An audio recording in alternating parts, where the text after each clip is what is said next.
studied in the ashram school and was around when mother was still in her physical body. And at some point in his life, he went to Canada for 3 months with an intention of going for 3 months, but there ended up being a 25-year of international stay in Canada and a few other countries. And then he returned about 10 years ago to India, about 10 years ago, and spent again a few years in the ashram, and then chose to make Auroville his home along with Jasmine.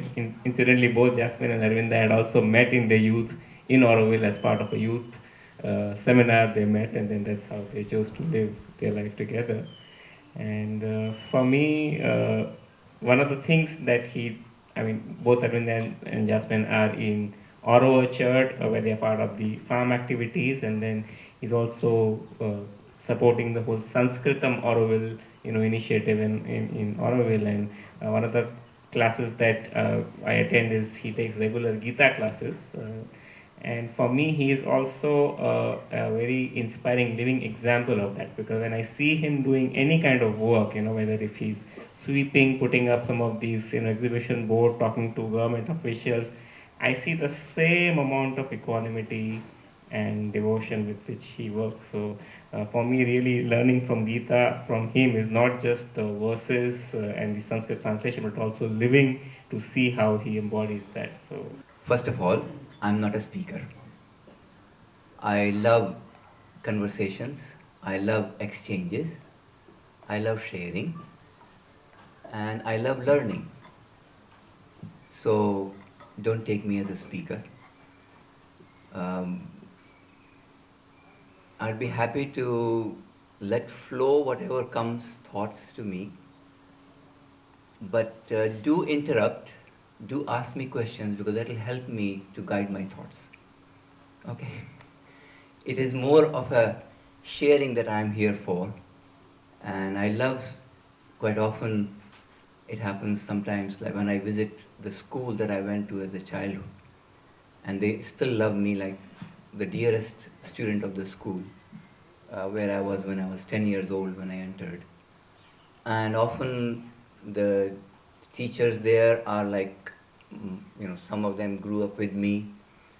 The headmaster at that time, who used to be, he's like my uncle, so he's now in his late 80s. I, love him. And they all gather around, and then often I'm put there. Now you tell the children something.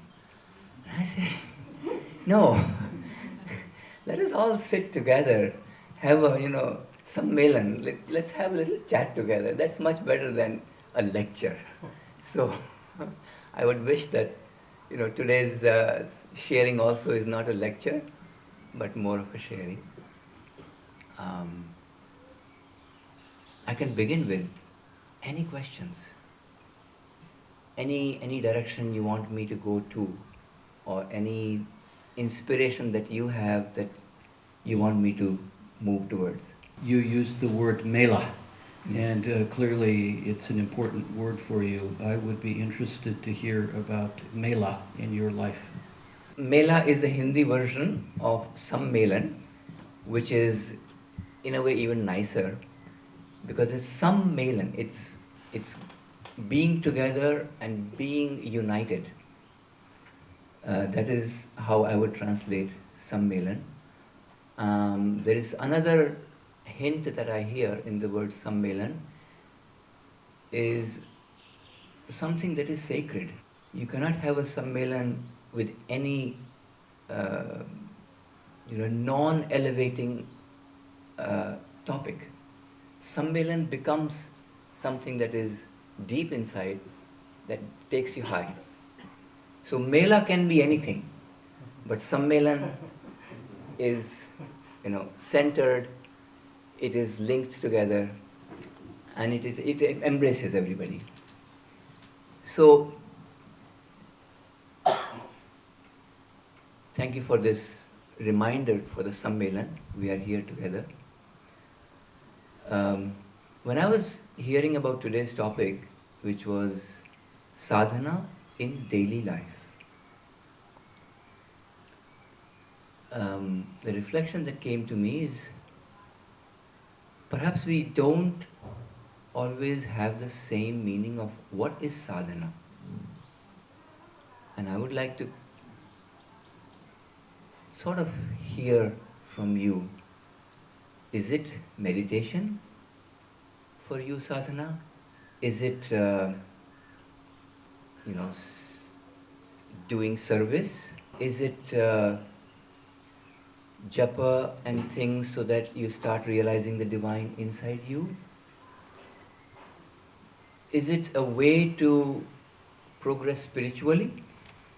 What do you understand? What do you mean by sadhana? Moment to moment, seeing what the inner guide wants you to kind of, Yeah? flow as or do, or moment to moment alignment with something deep within. Yeah? We call Wonderful. it the mother here, but Yeah? yeah. Yeah? What we do from morning to evening and night also, Mm-hmm. we consciously, Okay. consciously with our thoughts, feelings and action. Yeah. So we look ourselves continuously. So Sri Aurobindo has told, whole life is yours.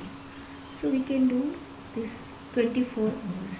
Yeah. Remembering Mother as much as possible and asking to do her will. I write a prayer, Mother, your highest will be done regarding this day and all its details, and regarding this, that, and whatever is on my mind. I put that on a paper in front of her. And I feel like it's an insurance policy that the day's going to go as well as it can. And then whenever I'm near her calendar photo, I just look her up and down and feel that bliss. And then I go to the meditation hall after my work at Samadhi, and I just drink in that lovely smile, and I just say, Mother, charge me up. I look right in her eyes like you're plugging in your cell phone, you know? I plug in to her eyes. And I just feel like I have the best possible life that I could have being here and being with her. And the fact I feel that I had a disadvantaged childhood. I grew up without knowing the Divine Mother. So I can't tell you what it means to know her and now feel that bliss. Yeah, it's like being connected with the mother within, and till the point you don't know or don't recognize the voice, what it is telling to us, or you don't have the capability to listen to it. You means you have to try or make that environment so that you can try to get that or get a touch of that, or you can constantly seek that. So that basically that environment you have to build in or around you. So it could be a continuous effort. It could be initially a fixed time or something, but always seeking that or trying that. Like many people shared, it's a bringing awareness into every thought and every moment is one way of looking at it. Incidentally, yesterday I've been reading Mother's book on sadhana through night dreams, because I do dream work. So even through the night, she talks about how you can use your dreams for sadhana. But at the same time, I also feel there are specific forms and practices alongside that you do daily at a certain time that really builds a certain rhythm and helps you in that larger work. So that was also my question to you, to know, to understand, because you've grown up in a space where sadhana has there's a lot of emphasis. So what has been your experience of sadhana in this way of like a chanting, or there are so many ways to do it, including while sleeping. As a child, as a youth, as you've grown up, how has it kind of evolved for you in form? Like what has really helped you with your inner process?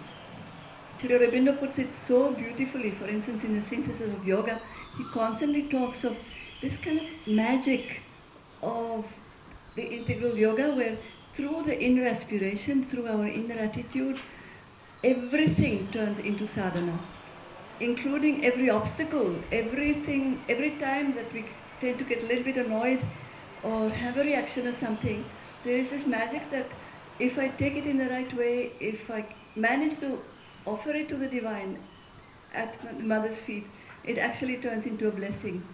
I think in Auroville particularly we have a habit sometimes of saying, when something is difficult, we say to each other, that's your sadhana. Uh, it's certainly not the full spectrum, not the full meaning of sadhana, but at least it reminds us that even the difficulties, and maybe particular difficulties, are also part of this. They turn into blessings. And really the divine magic more and more, if the least effort from within to remember, I find it always brings just the miracle of grace. Just the word sadhana is linked to sadhan, which is often translated as a means, an instrument. And sadhana is a process, a means to. Now, means to what depends on what we are looking for. So, sadhana, although generally we link it to inner seeking, inner aspiration, inner growth. But that's not the only meaning of sadhana. And as it was beautifully said, all life is yoga, is one of the sentences of Sri Aravindha, where it's not that, okay, part of the life is for seeking the divine, the other part is not. That is not the case. Here, everything that we do, everything that we dream, everything that we say, everything that we hear becomes part of sadhana. And it happens by having a kind of an awakening, a constant remembering of why we are here, and a constant surrender to who we are, to what we want to be. Quite often in ashram, people joining or sometimes visitors, they say, but where is sadhana? Where is the chanting? Where is the japa in Sri Aravindha ashram? And they don't find it. Yes, there may be some disciples that have their own time, or some people get together and they have that. But the meditation that they have only twice a week, imagine. Imagine an ashram that meditation, collective meditation, only twice a week. Usually any ashram you go to, there will be at least twice a day some meditation. So here it is twice a week, and in that collective meditation, by the way, now I think since couple of years, in the evenings now you can go for meditation. But all the meditations are for people, mostly silent meditation, or when you go to the playground meditation, you hear often either a music, can be some chants with mantras, but mostly it is mother's words. And sometimes it's not her, what shall I say, leading a meditation class. It is her talking to her children about life, about different things in life.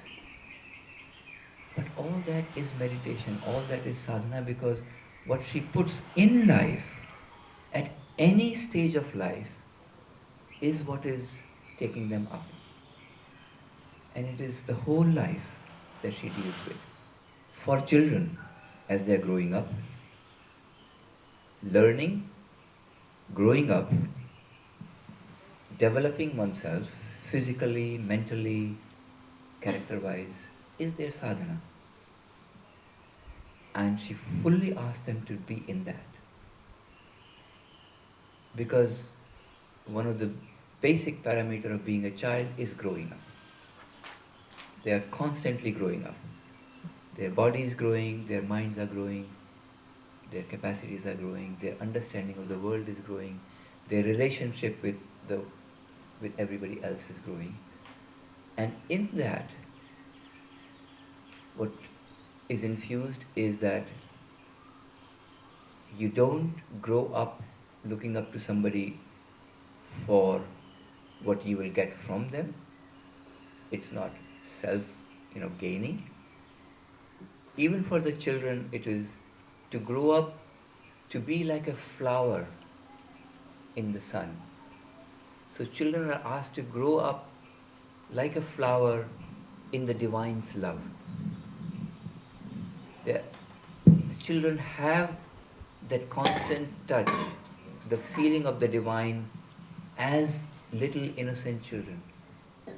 And they are asked to keep that, and the teachers are asked to help to keep that environment, that they don't lose that they be like a flower growing in front, in the light of the divine, and all their capacities come out. So that's one of the very essential and very unique things of the Sri Aurobindo ashram, is the children are there almost right from birth, growing in an atmosphere where not by a teaching, not by rules, but by simple atmosphere that is permeated by that presence, they grow in something beautiful, something uplifting. They do learn Sanskrit, but not Sanskrit that you must sit and chant. They do some shlokas in Sanskrit, that is wonderful, like a song that takes them somewhere. But they also speak Sanskrit in daily life. And one thing that, I joined the school only when I was 17 years old. So I have not gone through the early childhood in the ashram school. But even the 3 years of schooling that I did was enough to immerse into Sanskrit as a spoken language. And what I can see now, and also what I have heard in other schools, I will tell you about that, is that speaking and hearing Sanskrit, you are at a different level of consciousness. Like each language has its own kind of an essential quality, an essential color, an essential way to link with other people, with other minds. And the way you do it in Sanskrit links you to the Supreme all the time. And even speaking in Sanskrit for daily conversation, you are in a different space than if you are talking in other languages. Now, I'm not putting Sanskrit up and other languages down, because all the languages also, especially in India and around the world, have deep link to that ancient wisdom. Linguists even some will debate about which language is more old and which is not new. But when I hear many different Indian languages, I hear so much of Sanskrit through them, through those languages. And for me, just speaking Sanskrit becomes part of the sadhana, because that is taking you to a level of consciousness. It is linking you with a unifying mindset, with an uplifting mindset. So instead of having to sit and meditate, if I can do that throughout the day, whether in Sanskrit or keeping my heart linked to the mother in doing whatever I am doing, that is my sadhana. Come back to something very practical and down to earth. After my 3 years of what was then called in the ashram school the higher course, because that was the entry, and after 3 years, it was the end of the schooling.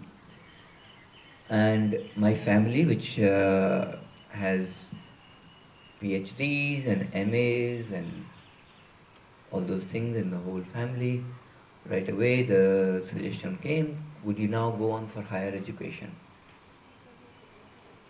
And for me, it was like, what's the purpose of education? And I had by then not only sort of mentally understood, but in all my being, mother was the object of my life. Being at her service was the highest I could imagine. And it was not even a thought, it was knowing that I belong to her and I am born to serve her.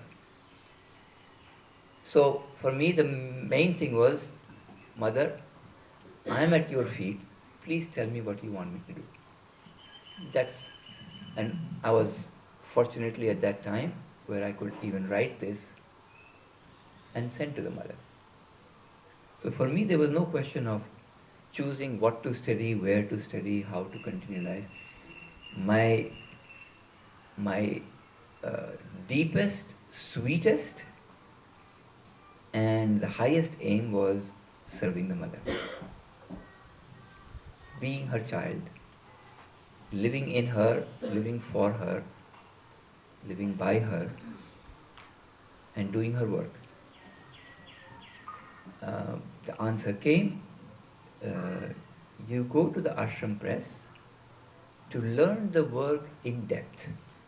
It was a very, she answered in French, because at that time I had picked up French also, and I wrote to her in French, being the sweet mother tongue for us now. When some people call me, what is my mother tongue? I sometimes say it is French, because I have taken her as the mother. And the way we hear her French conversation, it is so much of love that comes through that. And like you were saying about Binoba Bhaveji, he read Quran and he went to the essence and he could explain to people. And for me, listening to mother is kind of was the key to learning a whole way of being. Um, how it permeates every aspect of life. The whole life is yoga, becomes not just a mental concept, it becomes a day-to-day experience. How she sweetly tells us about all the different situations of life, how to be at the service of the divine. Now there also, sometimes when we use these words, I feel they are not conveying the essence. Being at the service of the divine sometimes becomes like, oh God, you are there, me at your service, the little one, the ignorant one. And even there are some religions that say, "Main papi," I mean, me the sinner at your service. And there is a great divide between me and the divine. The essence is not that for me. Divine is as much there as inside me. I am made of the divine. I am the divine. I am to grow into the divine as the divine wants to grow. But unless and until I know that I am part of him, I will never be the divine. So, to know that one is born of the divine, one is born for the divine, one is born in the divine, one is living the life for the divine, and one is the divine, is an essential understanding. So we are the divine. And it is this complex, multifaceted universe in which the divine is playing all that maya, all that game. For what purpose? And for that, there is a beautiful answer of the mother. And I think many people have said that in different ways. A mother's sentence that's coming to me is that when you are conscious of the whole world in all its details, then you can be conscious of the divine. What goes to say is that if this divine, if this world was brought out of the divine, it is creation of the divine, then everything here must be in some way a divine will. Does it mean that you accept everything as it is and you don't do anything about it? That is called passive surrender, as Aravindha said it. And he doesn't say that you can make a passive surrender and make anything in your life, go anywhere you want. So, understand the depth of the creation, understand the depth of what is happening in somebody else. I'm stopping a little bit here because I think I'm getting into probably a discussion that is not the best at this point, because it's leading us into more of a mentalizing of the thought. And I would love that it is more kind of a living experience, that it comes as much from the heart as it comes from the mind. Let me go to a very practical thing. Mother asked me to go to the press, and I joined the press with all my devotion to the mother, and all my life was going to be devoted to her. Each moment would be devoted to serving her the best I can. Wonderful. And as Arun said, a young devotee, enthusiastic, was doing everything to his best capacity. He was given some work, and he did everything with all the devotion and all his best capacities, prepared a draft for a layout of a page and brought it to the my mentor at that time, Rovida. And he looked at it and he liked it and he suggested some changes. Sometimes fine, at some point, sometimes inside, like, now why is he insisting on his way instead of my way? That became a little bit of a knot. And that led to, at times, a bit of a tension, friction, and at times a little bit of, for the, I was a healthy body, very happy, we were doing sports and everything, but headache, I had never had headaches in my life. So starting, end of those days, sometimes I'll be coming back and there'll be headache. I say, something is really a problem here. I turned, I said, Mother, I need some guidance. Open something. Out came out, beautiful sentence. When you face problems in your life, most of the time, it is the problem of your ego. So I had to start thinking again. And then gradually came to realizing that along with all my devotion, along with all my happy service to the mother, there was also the ego. This is my way. I have done so much of the beautiful work in mother's service. So it is my service to the mother. It is my way of devoting, bringing beauty into this work.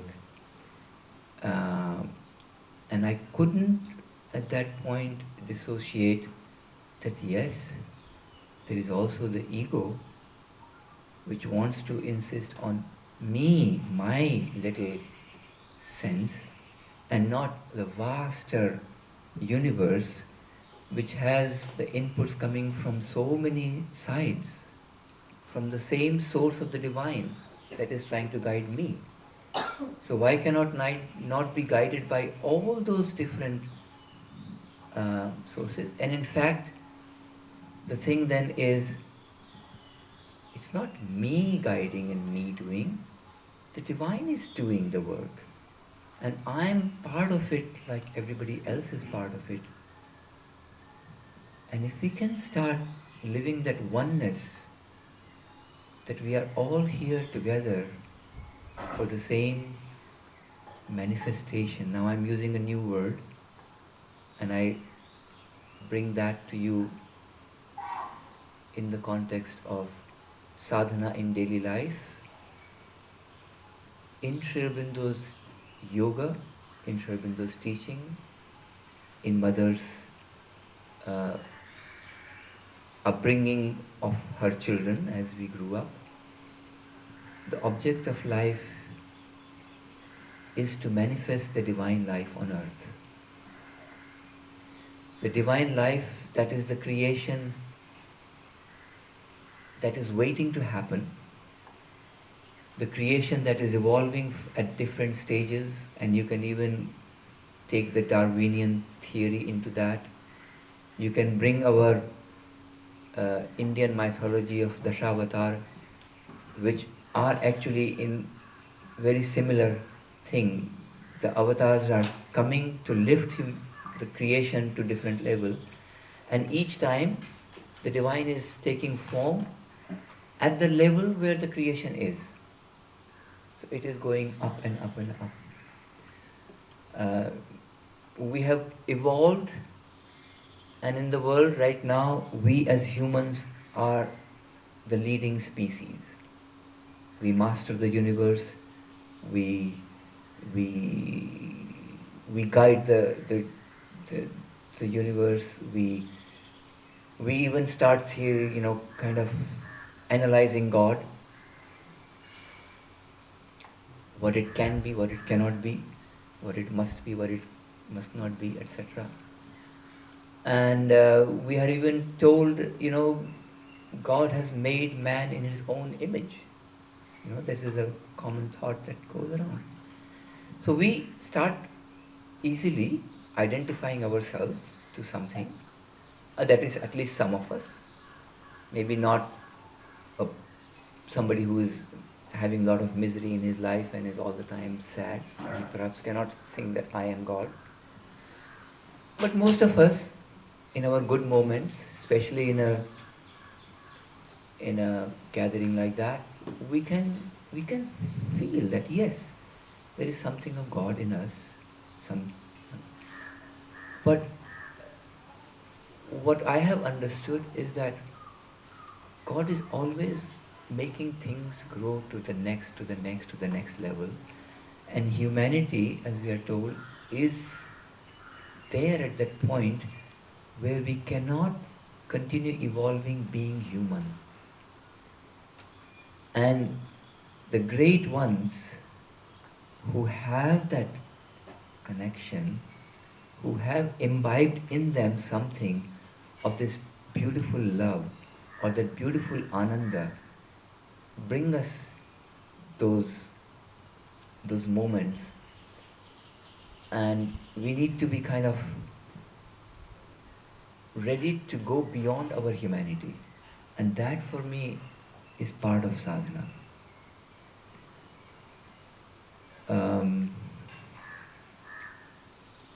I feel I am meandering in my thoughts, and probably it needs to come back again to where you are and what you would like to share more again, what you would like the discussion to go to.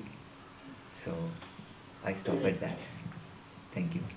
After the heartfelt sharing from both Arvind and Arundhai, we now have about half an hour to have Q&A. So anybody who would like to ask a question, please raise your hands and then let it flow from there.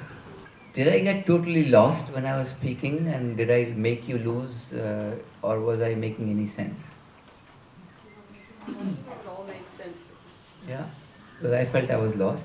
And one of the things that I had prepared in the beginning, not prepared, thought of, was to say something very, very simple. And that was about sadhana in Sri Aravindha ashram context. As I told you, there is not much of uh, organized meditation and japa and things like that. But there, the means of sadhana, a means of inner growth, is also through work. And it is through work that you change, you serve the divine. It is through work that you change yourself.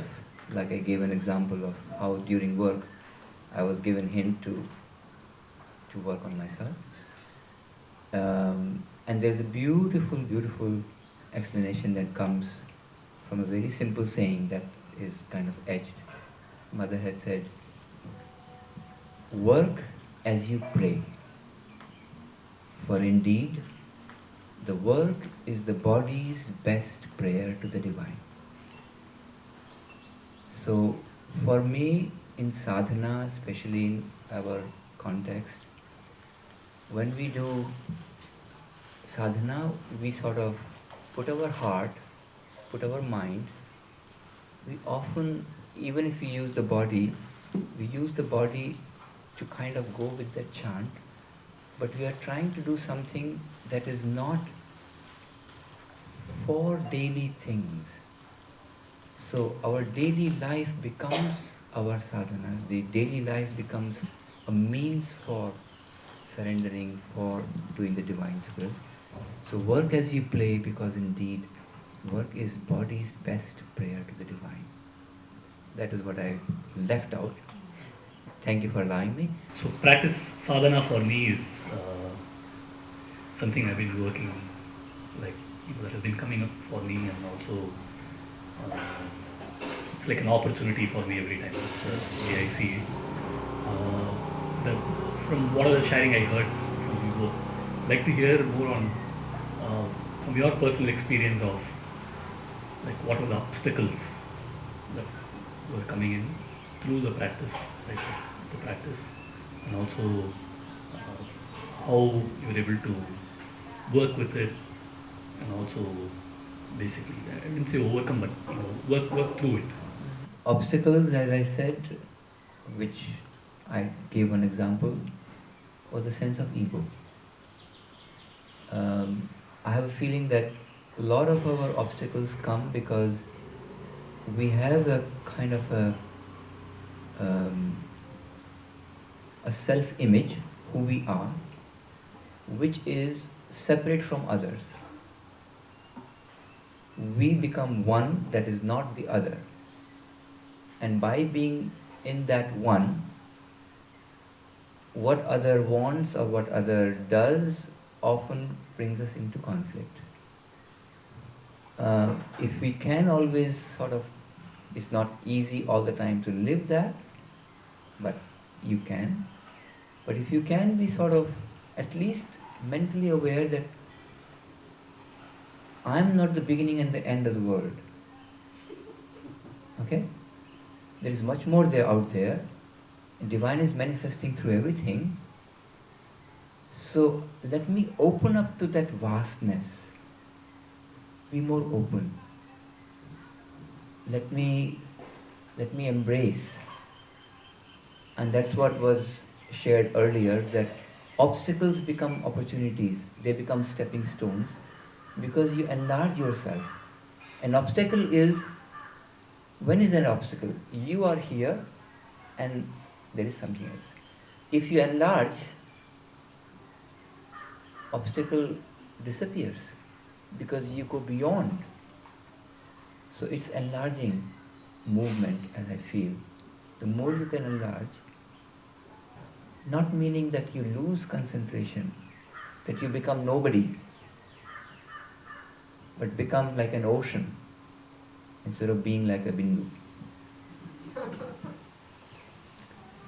साधना की नहीं जाती, होती है, ऐसा मैंने कहा था।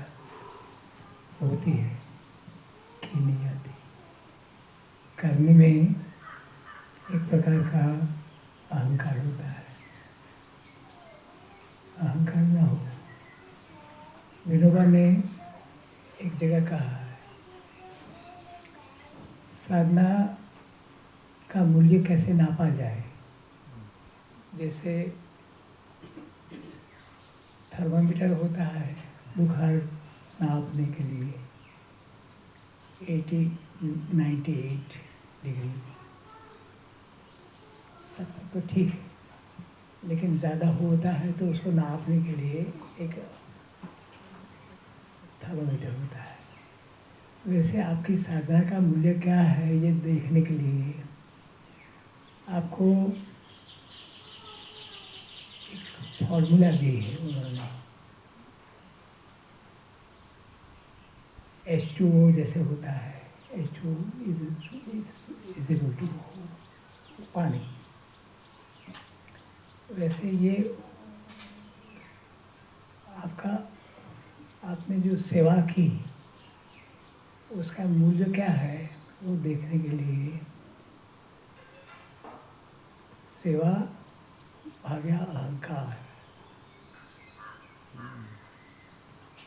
अगर आप देख सकते हैं, मान लीजिए कि आपने 100 सेवा की, 100 सेवा, 100 मरीजों की ठीक किया, 100 लोगों को छोड़ा सिखाया, तो वो तो 100 हुआ।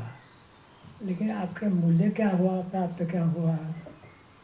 तो कहा कि उसको भाग लीजिए अहंकार से, आपके अहंकार से। मान लीजिए कि आपने 100 सेवा की, लेकिन आपका अहंकार है 10 है, तो आपको मूल्य क्या प्राप्त हुआ? 10 हुआ। 100 सेवा की आपने, लेकिन आपको मूल्य मिला 10 नहीं मिला।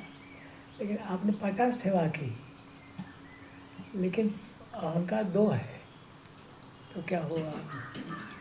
25 होगा। सेवा आपने कम की, लेकिन अहंकार कम है, इसलिए आपको ज़्यादा मूल्य मिलेगा। आपने एक ही सेवा की और आपका अहंकार 0 है, अनंत है। अनंत है, अनंत। जी। Just a quick translation. Just like there is a formula H2O for water, Vinobaji gave a formula for seva and sadhana, that the number of acts of seva you think you've done divided by the number of times when ego came up. So if you did 100 acts of service and ego came up 10 times, then what you get is 100 divided by 10, which is 10. You did 50, which is lesser, but ego came up only twice, then you get 25. But you did only one, and ego was not there, then divided by 0 is infinite. So how many times is the ego coming is the way to look. Recognizing one's own ego is already difficult, and next step is learning to dissolve it and widen it and become more and more, as you said, oceanic, wide. Then in the group work, when you clearly see that the members in the team are coming from an ego space and insist on its own version of service, and this is the right thing to do. And as a result, say the work suffers or the group dynamics, the group energy suffers.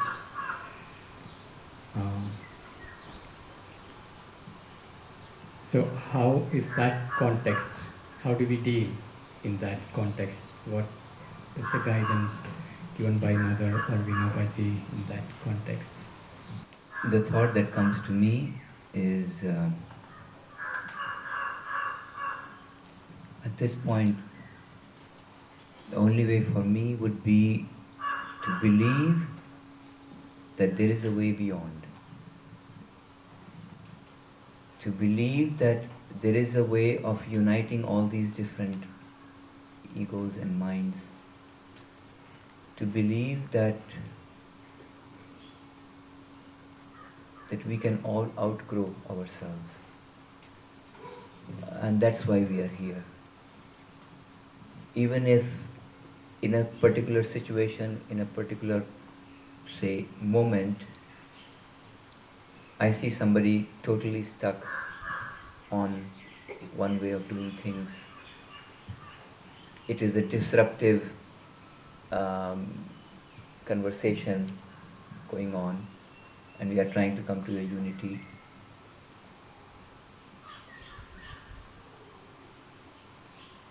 I feel the only way at that point for me would be deep inside. I must not blame him for being who he is and how he is. Doesn't mean that I accept what he's proposing.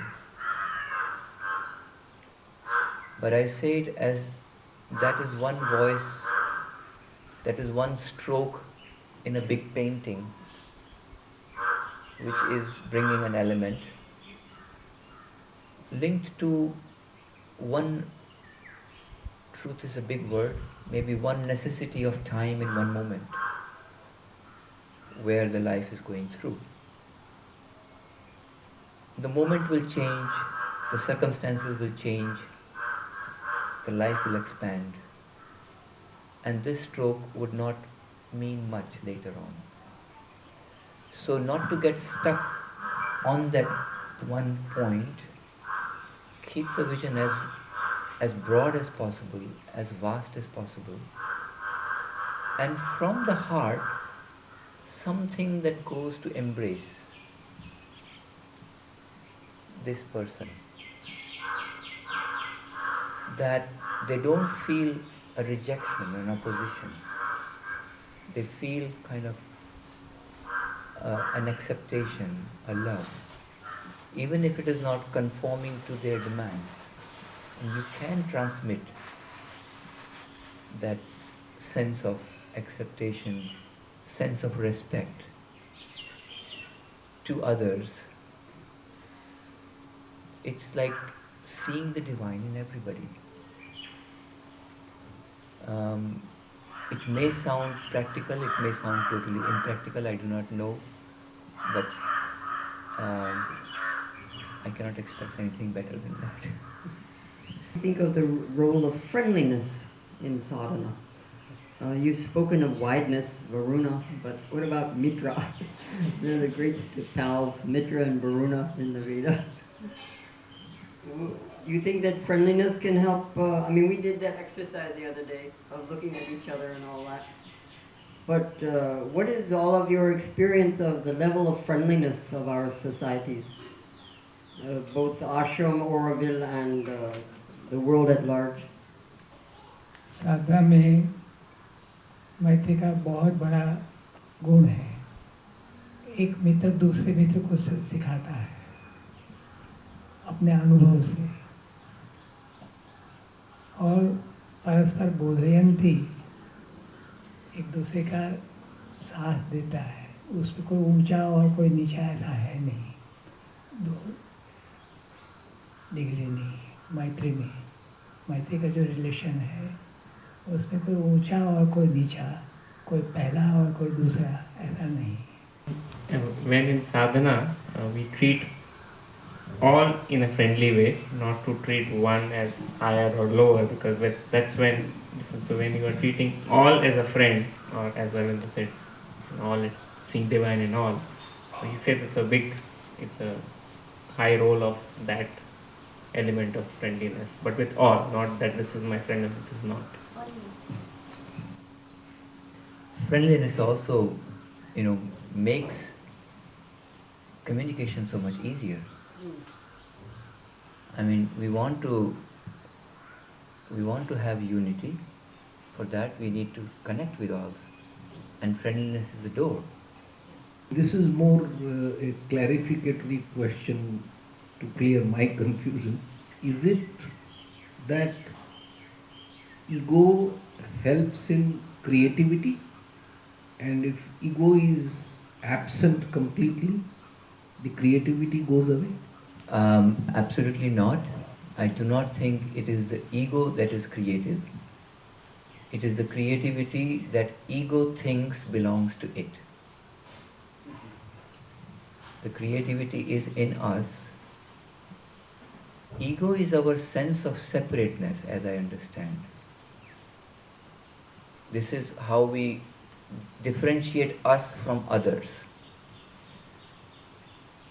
There is a beautiful um, aphorism of Sri Aravindha. I don't know it by all the words, but ego is a helper where you grow as an incarnate being.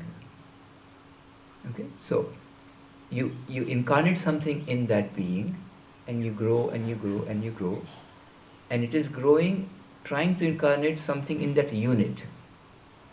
But that unit, if it becomes separate from everything else, disconnected, then that's a negative sense of ego. The unit can also be connected to the rest. So the creativity is not from the separateness. It's the separateness that thinks that it is me creating. The creativity is received. It is something that flows through you. Creativity का सवाल इन्होंने पूछा, आपने ठीक उत्तर दिया है कि creativity negative ego से नहीं होती, क्रिएटिविटी अपने आप होती है, इच्छा से होती है। लेकिन मेरा जो कहना है वो ये है कि आप जो करते हैं तो जब तक आपका ईगो है तब तक आप कर ही नहीं सकते कुछ। जब तक आपका ईगो नष्ट नहीं होता तब तक आप नहीं कर सकते। छोटा बहुत बड़ा काम कर सकते हैं, छोटा बच्चे जैसा करते हैं वैसा कर सकते हैं, लेकिन क्रिएटिविटी का संबंध इसके साथ नहीं, ईगो के साथ नहीं। मैं समझना चाहता हूँ, मैं सवाल नहीं पूछ रहा हूँ, मैं गाइडेंस भी नहीं मांग रहा हूँ, लेकिन मैं संवाद जोड़ना चाहता हूँ। मुझे श्री अरविंदो का योगा इज योग प्रणाली बहुत ही आकर्षक लगी मुझे, उसने खींच लिया क्योंकि वो मुझे सन्यासी बनने के लिए कंपल्शन नहीं कर रहे थे। कोई एक्सक्लूजन में जाना, हिमालय में जाना, ये प्री कंडीशन नहीं थी। जो भी है, जो भी कर रहे वही आपका योगा का प्रतिष्ठान हो सकता है। So I belong to that school of life. I do belong. I accepted a citizenship there. Now the question is, I fully believe. I believe without an iota of doubt in my mind, soul, thought, action, that a future is there where a new kind of existence is waiting for us. It is not already there. We have to reach and create it collectively. And that is another thing which attracts me enormously, that this is a collective effort.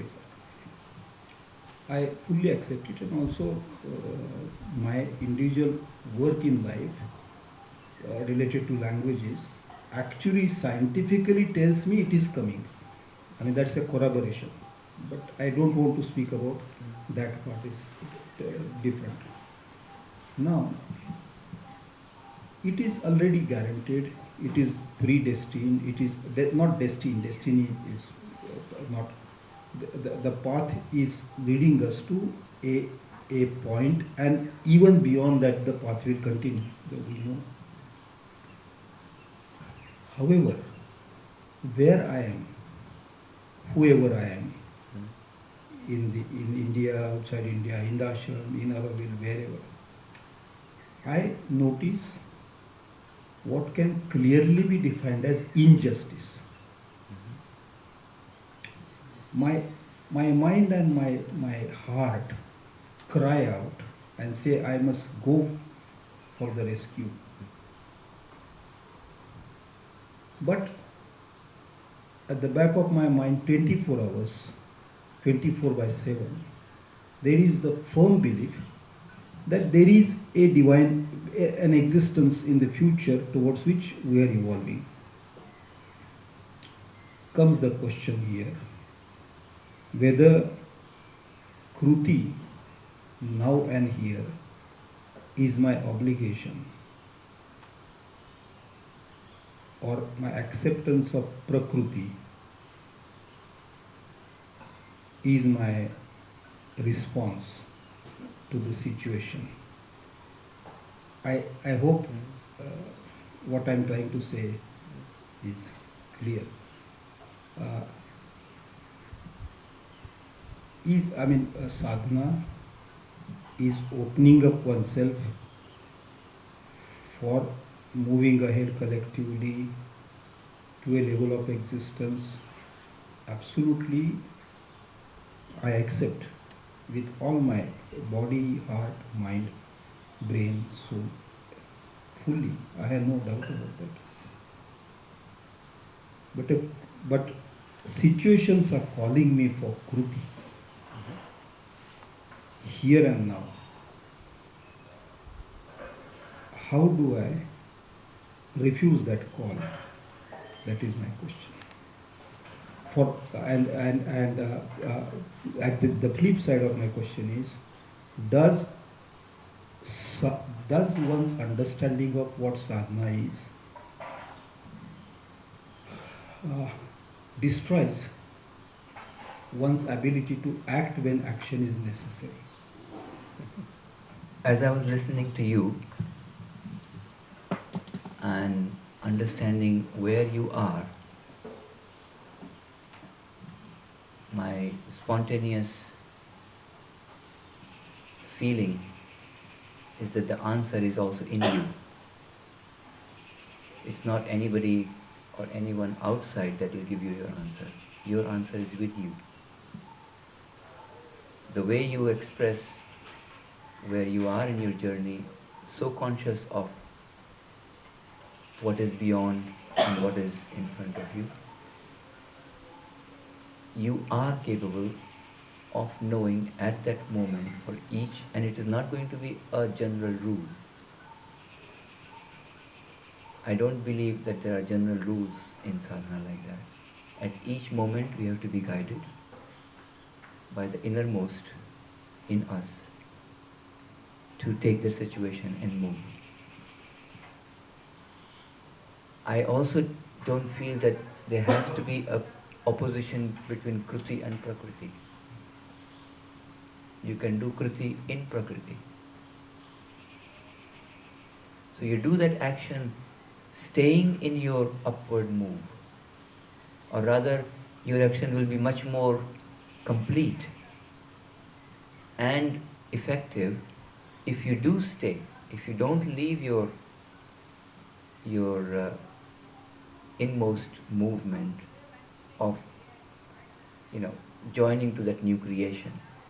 So let your action in this creation be guided by the new creation.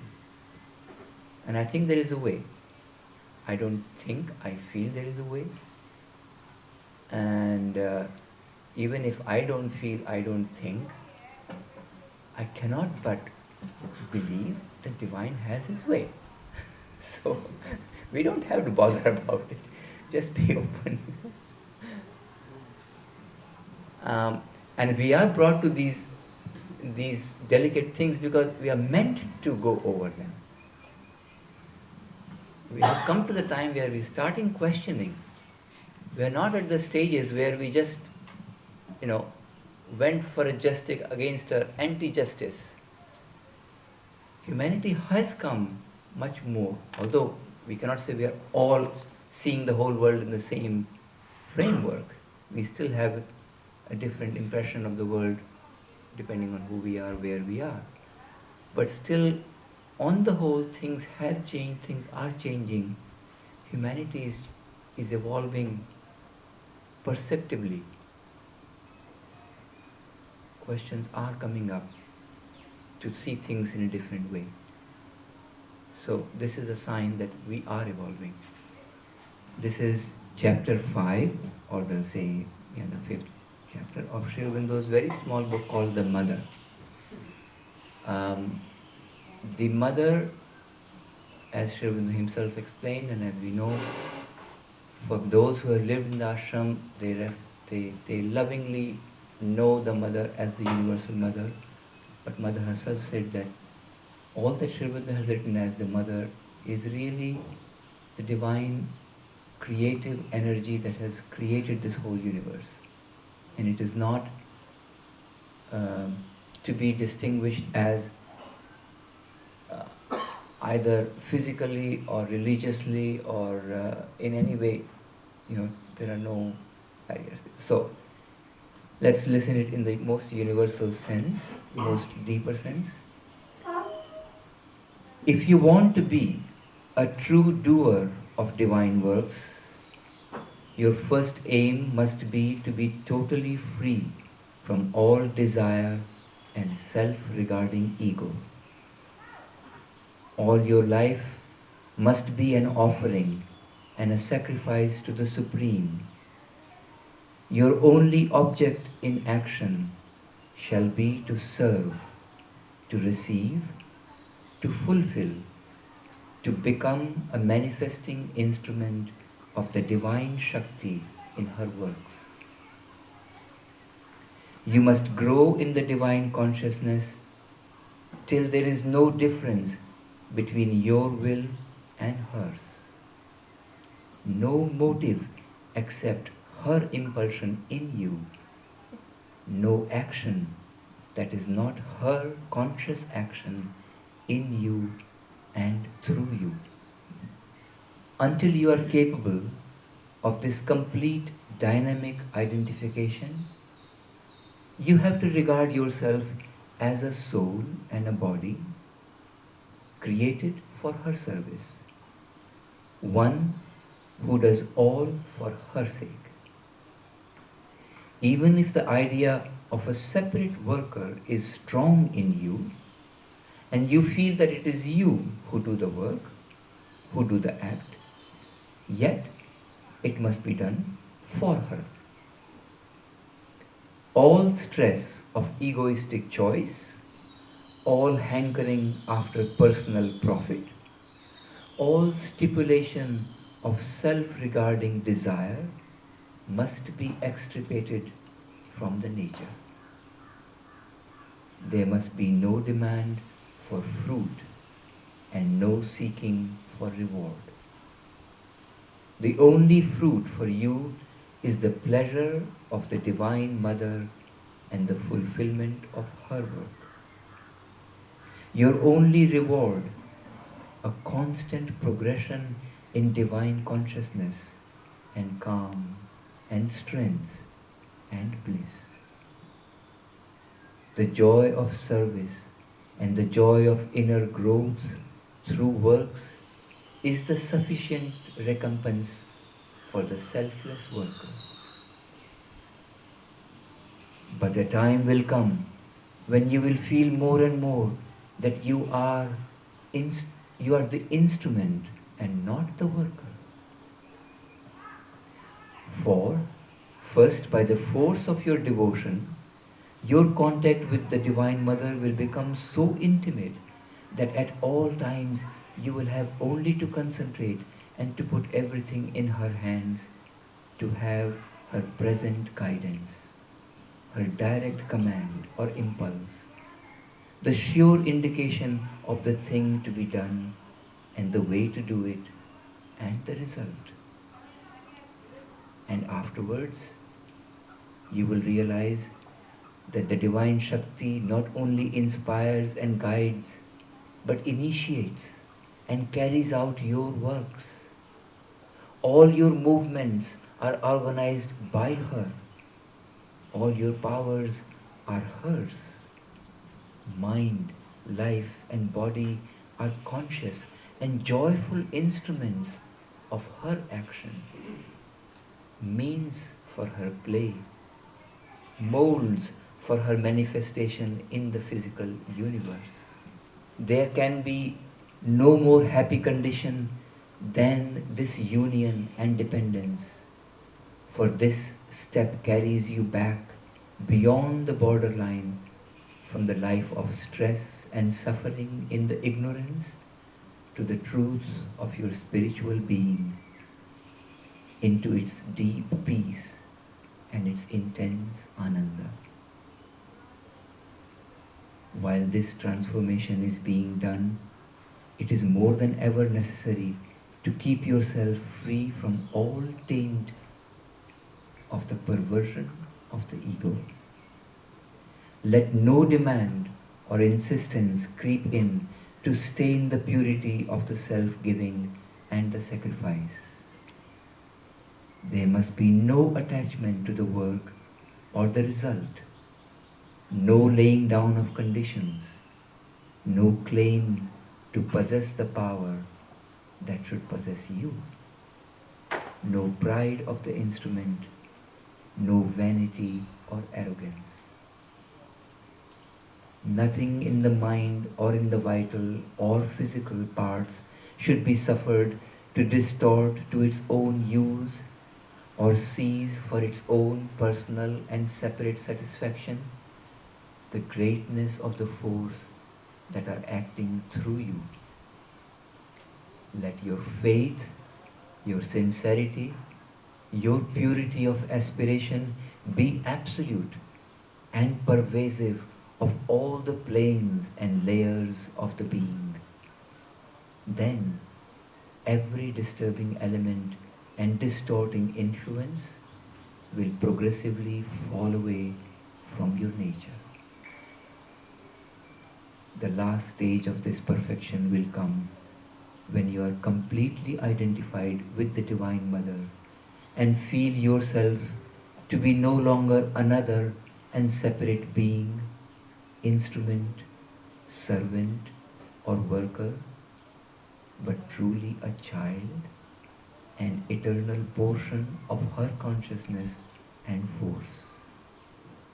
Always she will be in you and you in her. It will be your constant, simple, and natural experience that all your thought and seeing and action, your very breathing and moving, come from her and are hers. You will know and see and feel that you are a person and power formed by her out of herself, put out from her for the play and yet always safe in her, being of her being, consciousness of her consciousness, force of her force, ananda of her ananda. When this condition is entire and her supramental energies can freely move you, then you will be perfect in divine works, knowledge, will, action will become sure, simple, luminous, spontaneous, flawless, an outflow of the Supreme, a divine movement of the Eternal.